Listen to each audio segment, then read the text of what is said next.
الله اکبر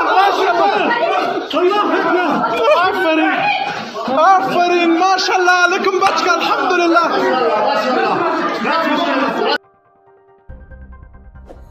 د افغانستان اسلامي امارت امنیتي ځواکونو په کابل ښار کې 2 انسان تښتونکي وژلي او یو ماشوم یې ورڅخه ژغورلی. د اسلامي امارت ځانګړو ځواکونو د کابل ښار په کارتاینو سیمه کې د عملیاتو پر مهال 2 انسان تښتونکي وژلي او یو ماشوم یې د هغوی له منګلو څخه ژغورلی دی. د افغانستان اسلامي امارت د استخباراتو لوی ریاست په یو ویډیو پیغام کې څرګنده کړې چې په دغو عملیاتو کې 3 تنه انسان تښتونکي ژوندي هم نیول شوي دي. د باطن الله ولیدي غلام دستگیر په نوم ماشوم چې اصلا د هرات ولایت انجیل ولسوالۍ ملدان کلي اوسیدونکی دی او دا محل په کابل ښار کې اوسیږي. 2 ورځې وړاندې د کابل ښار تایمنیو 5م سړک څخه د انسان تښتونکو 5 کسیزې ډلې تښتولی و او په یو کور کې ساتلی چې د استخباراتو لوی ریاست ځانګړو ځواکونو ورباندې عملیات وکړل.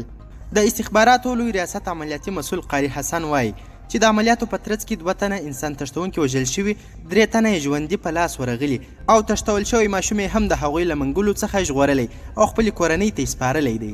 د ژغورل شوي ماشوم پلار غلام دستگیر هم تاییدوي چې زوی یې تښتول شوی و او د استخباراتو لوی ریاست په عملیاتو کې ژغورل شوی دی.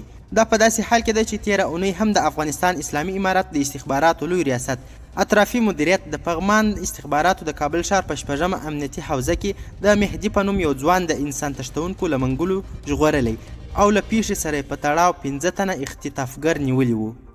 قدرمنو لیدونکو زیاته مننه چې ویډیو مو تر پایه وکتل. تر بیا او بلې ویډیو د الله په امان.